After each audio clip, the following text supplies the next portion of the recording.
Centre का जो velocity v not है, तो ऑब्वियस है कि वही v naught velocity due to translation as v naught वो पॉइंट ए में, कांटेक्ट पॉइंट में होगा। इसके अलावा चूंकि इसमें ओमेगा नॉट है जिसका न्यूमेरिकल वैल्यू दिया है v naught by 2r in the clockwise, a point का net behaviour, net tendency of motion किधर होगा?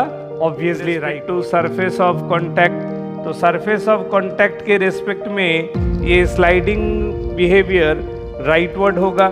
तो जैसे ही स्लाइडिंग बिहेवियर राइटवर्ड हमको दिखा, इसका तुरंत मतलब है friction force should act leftward. तो ये जो फ्रिक्शन फोर्स है वो लेफ्टवर्ड काउंट होगा, है ना। This will be the availability of the frictional force. Roughness है, सरफेस रफ है, तो रफ ग्राउंड जो है वो क्या करेगा? पॉइंट ए का, ऐसे देखो, point A is trying to slide rightward, तो फ्रिक्शन क्या करेगा? पॉइंट ए को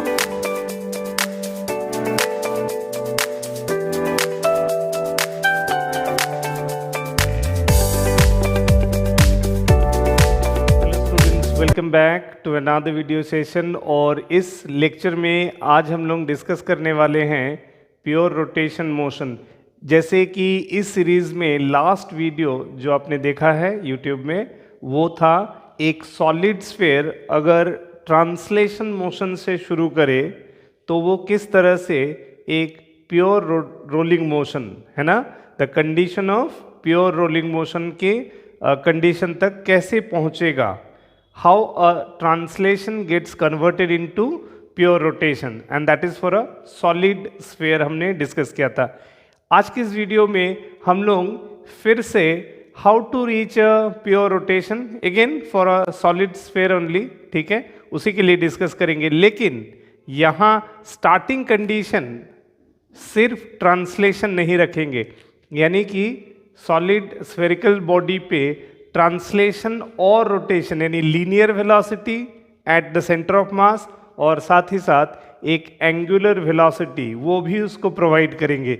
यानी कि डिस्कशन करेंगे a solid sphere starting with translation as well as rotational behaviour. हाँ, अब सवाल ये है कि ये लीनियर वेलोसिटी और एंगुलर वेलोसिटी दोनों के होने की वजह से क्या वो शुरू से ही प्योर रोलिंग है?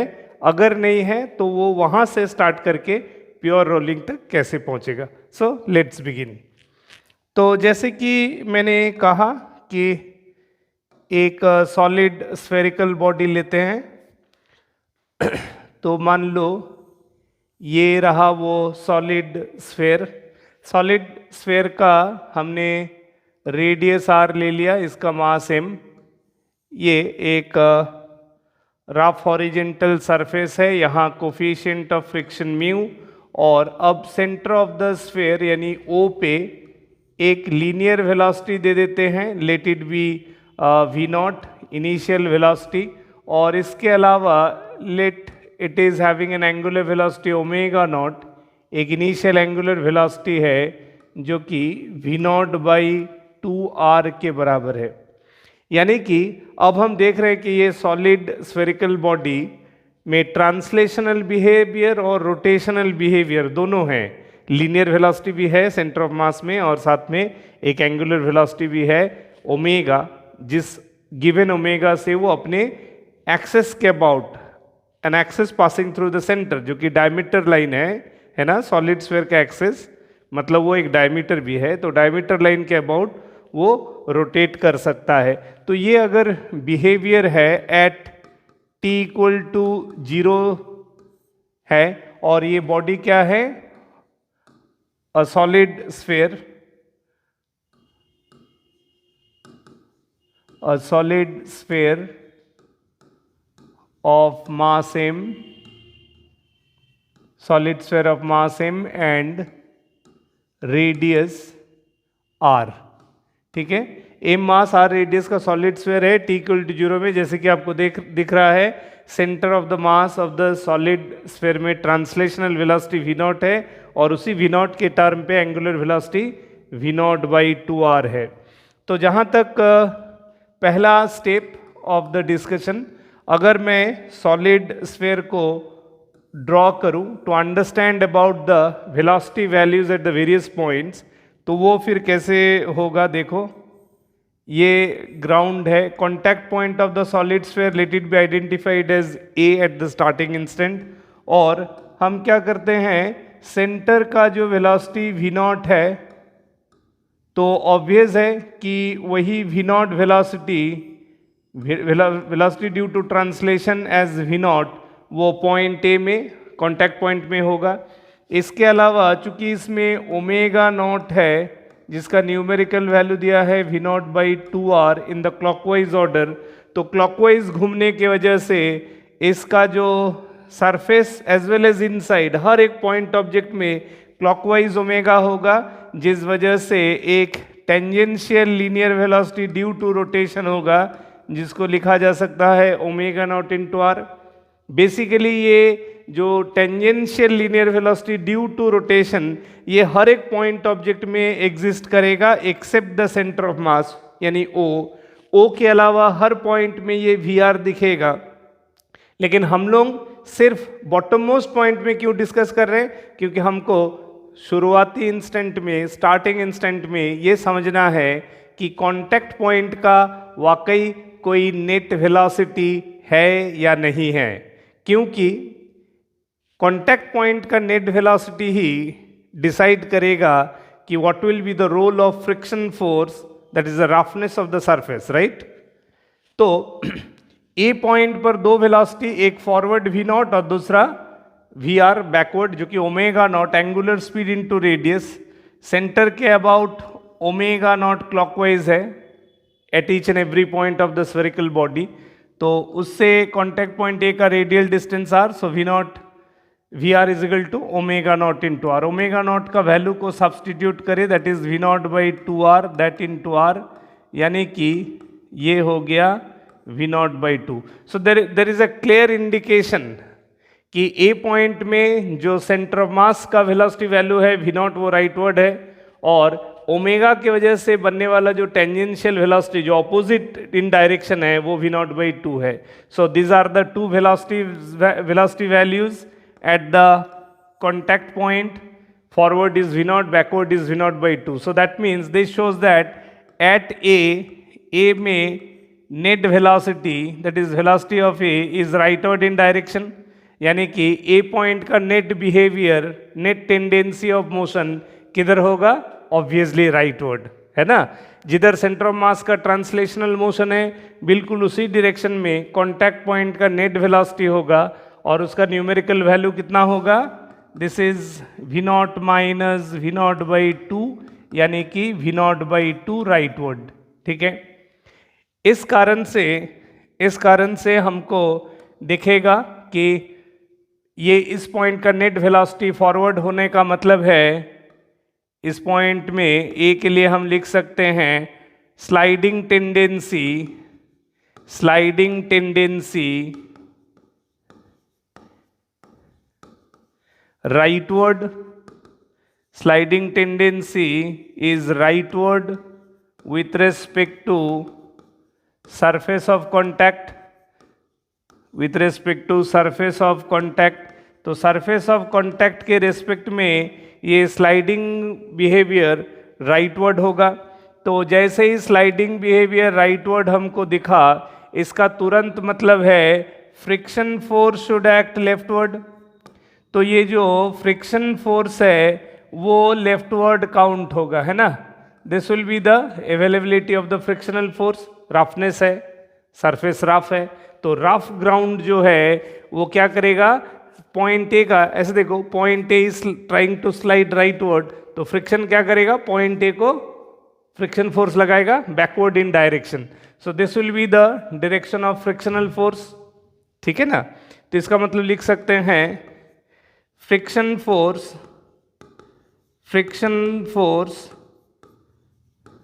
will act leftward, friction force will act leftward at point A। तो पॉइंट ए में हमको लेफ्टवर्ड डायरेक्शन में ड्यू लेफ्ट फ्रिक्शन फोर्स दिखेगा, जिसका मतलब ये हुआ कि स्फेरिकल बॉडी जो है, इस स्फेरिकल बॉडी में जैसे ही कॉन्टैक्ट पॉइंट पे फ्रिक्शन फोर्स लेफ्टवर्ड होगा, there will be a retardation to the motion, है ना, एक बैकवर्ड एक्सेलरेशन आएगा इन द बैकवर्ड डायरेक्शन।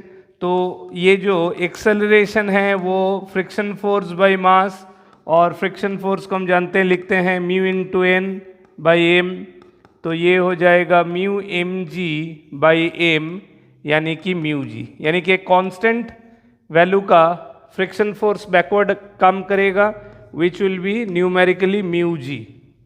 तो म्यू जी का retardation, constant retardation will act, इसका स्टार्टिंग वेलोसिटी इधर ट्रांसलेशनल बिहेवियर जो था, it was v naught at the starting instant, और इमीडिएटली ये रिटार्डेशन एक्ट किया।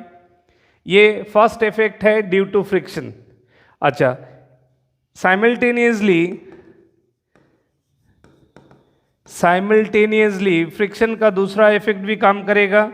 Simultaneously friction force will provide, friction force will provide,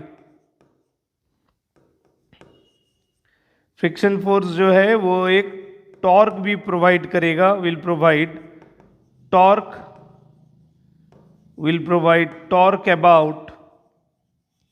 about O point के about एक torque भी प्रोड्यूस होगा।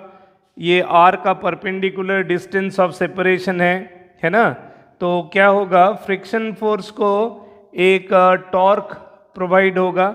So this friction force into perpendicular distance will act as a torque, और इस order में एक एंगुलर एक्सेलरेशन अल्फा बन जाएगा सॉलिड स्फीयर में। तो हम लोग लिखेंगे friction force into R that is equal to I into alpha, linear force into perpendicular distance is known to be the torque value. तो फ्रिक्शन फोर्स का वैल्यू पता है म्यू एम जी, और that into R, mu M G into R that is equal to I. Solid sphere okay about घूम रहा है, तो it is 2/5 M R square that into alpha.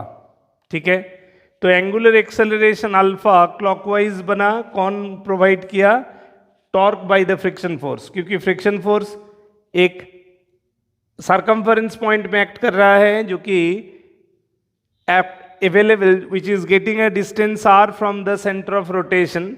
तो that's why this linear force will be considered to be an angular motion providing agent, that's why a torque will be considered.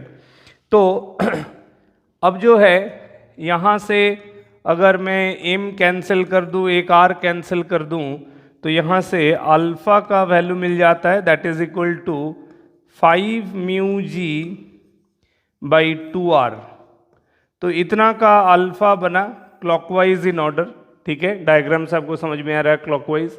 तो जबकि इस system में एक initial omega है ना, मैंने शुरू में दिया है, एक initial angular velocity omega naught है, तो ओमेगा नॉट था क्लॉकवाइज, उसी ऑर्डर में अल्फा बना। तो इसका मतलब है the development of alpha, due to alpha angular speed of rotation should increase. So therefore हम लिख सकते हैं due to alpha angular velocity will increase. तो ये जो एंगुलर वेलोसिटी इंक्रीज करेगा है ना, ये जो एंगुलर वेलोसिटी इंक्रीज करेगा, तो उस एंगुलर वेलोसिटी को लिख सकते हैं, उस एंगुलर वेलोसिटी को क्या लिख सकते हैं, एंगुलर वेलोसिटी को लिख सकते हैं omega instantaneous, right. Omega instantaneous can be written omega naught plus alpha T. तो omega naught plus alpha T will be instantaneous omega and, ठीक है, इसको चाहो तो आप सिंप्लीफाई कर सकते हो, बाद में सिंप्लीफाई करेंगे, इसको फिलहाल ऐसे रहने देते हैं। एंड साथ में लिख सकते हैं एंड ड्यू टू रिटार्डेशन, जो लीनियर एक्सेलरेशन बना था opposite to the motion, due to retardation velocity at the centre of mass जो कि स्टार्टिंग में वी नॉट था वो डिक्रीज होगा, so that will be V naught minus a t, क्योंकि उसका लीनियर मोशन फॉरवर्ड था और लीनियर एक्सेलरेशन जो वो ऑपोजिट टू द मोशन बना। तो यानी कि हम लिख सकते हैं कुछ समय बाद ये जो स्फेरिकल बॉडी है, ठीक है, ये जो स्फेरिकल बॉडी है, इस स्फेरिकल बॉडी में क्या चेंजेस आएगा, ध्यान से देखो। सेंटर ऑफ मास का वेलोसिटी VCM हो गया, ठीक है, जो कि पहले का V नॉट से कम है, डिक्रीज हो रहा है। और बॉटम मोस्ट पॉइंट जिसका अब bottom most contact point is, पहले जो ए था वो कोई दूसरा पॉइंट ऑब्जेक्ट कॉन्टैक्ट में आया B, इस इंस्टेंट का ओमेगा इज ओमेगा इंस्टेंटेनियस, जिस वजह से B पर जो बैकवर्ड वेलोसिटी होगा, ये बैकवर्ड वेलोसिटी VR, ये होगा उस वक्त का ओमेगा इंस्टेंटेनियस इनटू रेडियस, और यहाँ का जो linear velocity due to translation होगा वो होगा VCM। समझ में आया? तो क्या हुआ, as a function of time VCM decrease हुआ और as a function of time omega increase हुआ। So at B if VCM is equal to VR, ये जो VCM का लीनियर वेलोसिटी है, वेलोसिटी ऑफ ट्रांसलेशन, और जो बैकवर्ड लीनियर वेलोसिटी है टेंजेंशियल इन डायरेक्शन VR, जो कि ओमेगा की वजह से बन रहा है, ये दोनों अगर इक्वल हो गया, then spherical body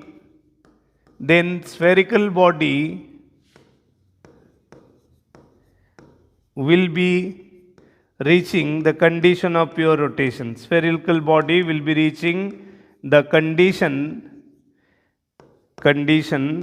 of pure rotation, ठीक है। जब भी बॉटम मोस्ट पॉइंट में ये जो दोनों लीनियर वेलोसिटी है, एक ट्रांसलेशन की वजह से और दूसरा ओमेगा की वजह से बनने वाला जो बैकवर्ड टेंजेंशियल लीनियर वेलोसिटी है, ये दोनों जब भी इक्वल होगा, यानी कि जब ये दो इक्वल हो जाएगा तब net velocity of point B is 0। तो हमको यही इंस्टेंट का net translational velocity centre of mass का क्या है वो बताना है। तो हम लिख सकते हैं, चूंकि VB 0 है, इसका मतलब VCM is equal to VR है। तो VCM को हम लिख सकते हैं velocity V naught starting velocity minus AT, और VR को लिख सकते हैं instantaneous omega that into radius, है ना, instantaneous omega into radius. Instantaneous omega क्या था, omega naught plus alpha t. अब देखो ये सब्सटीट्यूट करें V naught minus AT, a का वैल्यू था mu g that into T, और ओमेगा नॉट का वैल्यू था V naught by 2R that into alpha. Alpha का वैल्यू देखो क्या आया था, यहाँ अल्फा का वैल्यू ये था, दिस इज अल्फा, है ना, सॉलिड स्फीयर के लिए 5 म्यू जी बाई 2R। तो उसको सब्सटीट्यूट करते हैं, 5 mu g by 2R alpha that into T into whole R, right. ये पूरा omega instantaneous that into R, omega instantaneous it was omega initial plus alpha into T। अब यहाँ से ये R और ये दोनों से 1/R कॉमन लेके इसे कैंसिल कर सकते हैं। अब हमारे पास देखो जो सॉल्यूशन आया वो ये आया that V naught minus V naught by 2 that is equal to mu t g को इधर लाएंगे तो वो हो जाएगा 7/2 म्यू जी टी, है ना। यहाँ से minus mu g T right hand side जाएगा तो plus mu g T, 5/2 plus 1 कितना हो जाएगा 7/2 म्यू जी टी, यानी कि V naught by 2 is equal to 7/2 mu g t, जिसमें से 2 कैंसिल कर देंगे तो numerical value of mu g t is coming V naught by 7। Numerical value of mu g t कितना आया in term of starting velocity at the centre of mass, जो कि V naught था, उसका 1/7।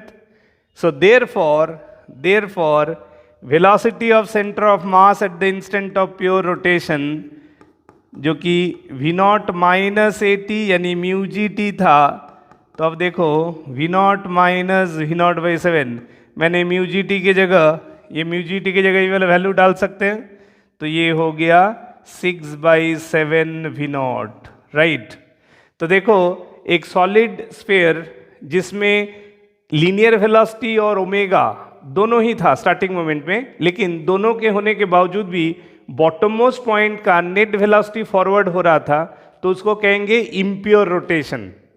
यानी ट्रांसलेशनल बिहेवियर और rotational behaviour दोनों है, लेकिन बॉटम मोस्ट पॉइंट का नेट वेलोसिटी जीरो नहीं हो पा रहा है।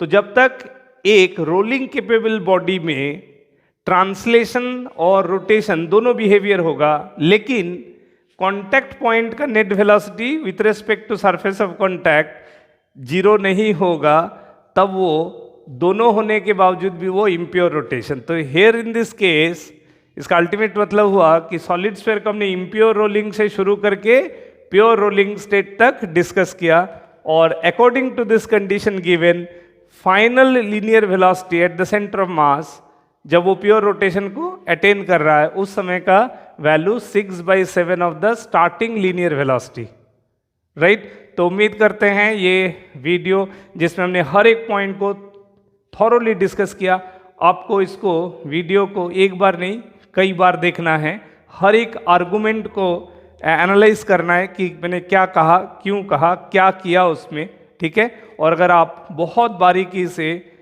स्टे करते हुए होल्ड करोगे हर एक पॉइंट को, तो डेफिनेटली आप सीखोगे, और ये पॉइंट से इस एक सवाल से आप बहुत सारा कॉन्सेप्ट सीखोगे, और इससे आप बहुत सारा सवाल खुद बना सकते हो। तो उम्मीद करते हैं कि हम लोग इस सीरीज में और बहुत सारा कॉन्सेप्ट डिस्कस करेंगे through videos like this. Okay, so keep watching, thank you.